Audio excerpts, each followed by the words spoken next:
आज का प्रसंग है राजा चित्रकेतु का पुत्रमोह और वृतासुर का जन्म। ये एक ऐसे राजा की कहानी है जो कि अपने पुत्र मोह के वश में आकर अपने राजकाज धर्म आचरण से विमुख हो जाता है, शरीर त्यागने की नौबत आ जाती है। तो आइए शुरू करते हैं। हर हर महादेव, जय भोलेनाथ। दोस्तों, हमारे चैनल में आपका स्वागत है। एक समय की बात है, सूरसेन नामक प्रदेश में चित्रकेतु नामक राजा था। वह धर्म के अनुसार राजकाज करता था और उसकी प्रजा बहुत सुखी थी। उसकी अनेक रानियां थीं, किंतु संतान सुख न था, जिसके कारण वे उदास रहता था। एक बार संत अंगिरा जी उनके यहाँ पधारे। राजा ने पूरी विनम्रता से उनका स्वागत किया और वे प्रसन्न हुए।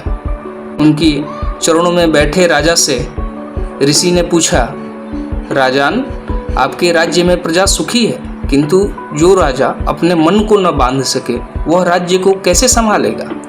आपका मन अशांत लगता है, इसके क्या कारण है? राजा ने महर्षि से कहा, गुरु, पुत्रहीन हूँ, इतना राज्य कौन संभालेगा? कृपा करो, एक जाए। ऋषि बहुत देर तक टालते रहे, फिर भी वो राजा नहीं माने। ऋषि ने कहा, पुत्र वाले भी उतने ही दुखी हैं जितने पुत्रहीन। पुत्र मोह बहुत प्रबल है। जो भी हो रहा है वो प्रभु की इच्छा है, जो भी होता है वह भी इच्छा है। लेकिन फिर भी यदि तुम भाग्य बदलना चाहते हो तो कोशिश कर लो। ऐसा होगा नहीं, बल्कि जो भी क्षणिक सुख मिलेगा वह दुख जरूर देगा। वो दुख आपके क्षणिक सुख से ज़्यादा भी हो सकता है। राजा चित्रकेतु ने कहा, महाराज, मैं पुत्र के कितने भी दुख झेलने को तैयार हूँ, मुझ पर कृपा करें। ऋषि ने कहा, ठीक है, परमेश्वर कृपा करेंगे तेरे ऊपर, पुत्र पैदा होगा। ऋषिवर ने राजा को एक दिव्य पेयजल दिया, जिसे राजा ने अपनी प्रिय पत्नी कृत धूति को दिया। ऋषिवर लौट गए। राजा के सौभाग्य और ऋषिवर के आशीर्वाद से शीघ्र ही वे एक पुत्र की माता बनी। राजा चित्रकेतु की प्रसन्नता का ठिकाना न था। वे अपने पुत्र में ऐसे खोए कि अपने अन्य कार्य भूलने लगे। वे सदा अपने पुत्र के साथ उसकी माता के कक्ष में समय बिताना पसंद करते। जैसे कि यदि किसी कंगाल को बड़ी कठिनाई से कुछ धन मिल जाता है तो उसमें उसकी आसक्ति हो जाती है, उसी प्रकार राजा पुत्र मोह में विलीन हो चुके थे, जिससे अन्य रानियों को उनका एक रानी के साथ अधिक प्रेम देखकर ईर्ष्या होने लगी। ईर्ष्या से उनकी बुद्धि का नाश हुआ और एक दिन सब रानियों ने मिलकर बालक राजकुमार को जहर दे दिया, जिससे उसकी मृत्यु हो गई। जब सोता हुआ राजकुमार बहुत देर तक न जागा तो माँ को चिंता हुई और उसने सेविका को बालक को लाने भेजा। यह जानकर बालक मृत है, माँ सूझबूझ को खो बैठी। राजा रानी और पूरा राज्य शोक विषाद में डूब गया। जिन राजनियों ने यह किया था वे भी खूब रोती और दुखी होने का अभ्यास करती, जबकि वे भली प्रकार जानती थी कि सच क्या है।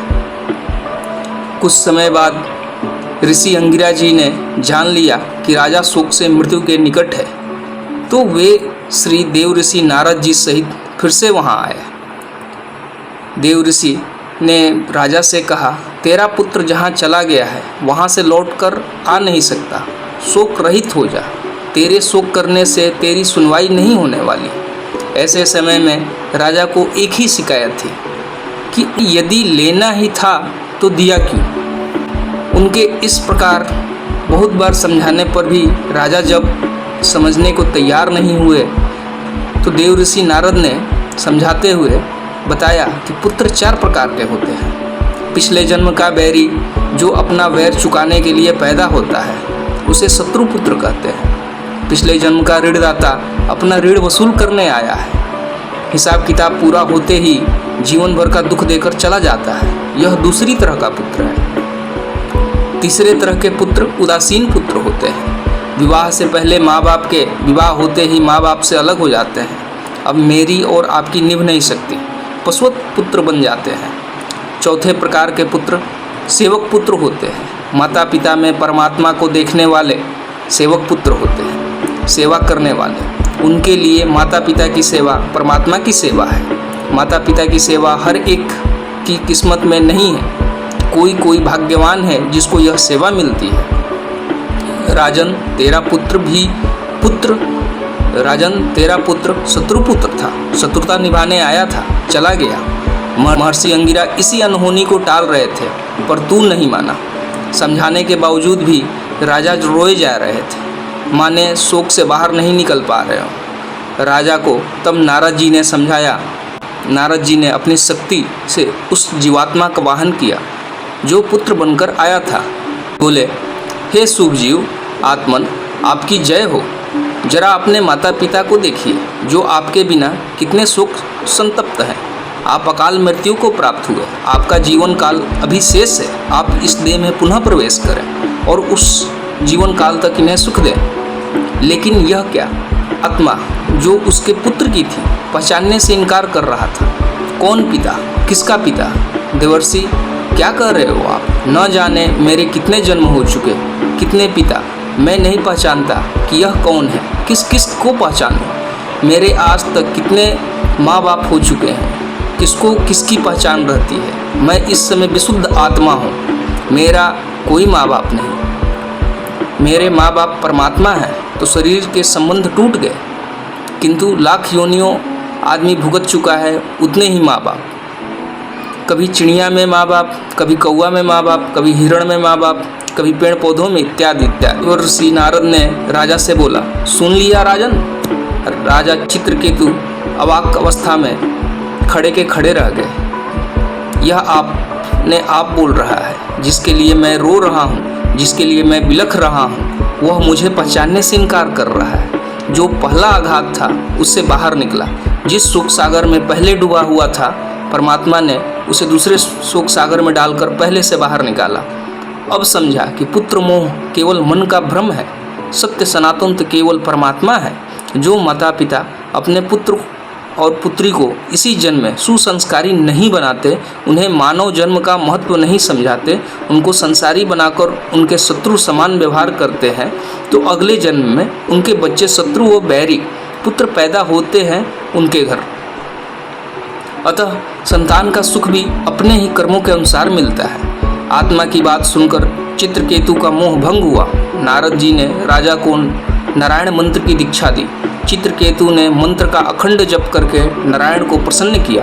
भगवान ने दर्शन देकर एक दिव्य विमान दिया जिससे वो कहीं भी आ जा सकते थे। चित्रकेतु भगवत दर्शन से चैतन्य होकर सिद्ध लोक आदि में विचरण करते रहते थे। एक बार वह दिव्य विमान में बैठकर कैलाश के ऊपर से गुजर रहे थे। उनकी नज़र शिव जी पर पड़ी। महादेव सिद्ध आत्माओं को उपदेश दे रहे थे। पार्वती माता उनकी गोद में बैठी हुई थी। यह देख चित्रकेतु हंसे और कहा, सिद्धों के सभा में महादेव स्त्री का आलिंगन किए बैठे हैं। आश्चर्य है, इन ज्ञानियों ने भी इन्हें ऐसे अमर्यादित कार्य करने से नहीं रोका। महादेव ने तो अनदेखी कर दी, लेकिन माँ पार्वती को क्रोध आ गया। उन्होंने चित्रकेतु को शाप दिया कि जिसकी निंदा की योग्यता स्वयं श्री हरि में नहीं, तुम उसकी निंदा करते हो, तुम असुर कुल में चले जाओ। चित्रकेतु पार्वती जी के पास आए और प्रणाम कर कहा, माता, मैंने मूर्खता में आपका अपमान किया, इसका दंड मिलना ही चाहिए। मैं इस शाप को भी श्री हरि की कृपा की तरह लेता हूँ। महादेव ने पार्वती जी से कहा, यह हरि भक्त है, किसी भी जीवन से उन्हें भय नहीं होता, नारायण भक्तों के हृदय में निवास करते हैं। वही चित्रकेतु जगदम्बा के शाप के कारण वृतासुर हुए थे। नारायण नाम को धारण करने के कारण उनमें पूर्व जन्मों का ज्ञान शेष था। हरे कृष्ण हरे राम, हे नाथ। जय गुरुदेव। हमें आज ही अपने संस्कार को सुधार लेना चाहिए, क्योंकि इसके प्रभाव आगे तक जाते हैं। दोस्तों, ये कहानी यदि आपको अच्छी लगी तो कहानी को लाइक करें, चैनल को सब्सक्राइब करें। मिलते हैं फिर नेक्स्ट वीडियो में, तब तक के लिए हर हर महादेव। जय भोलेनाथ।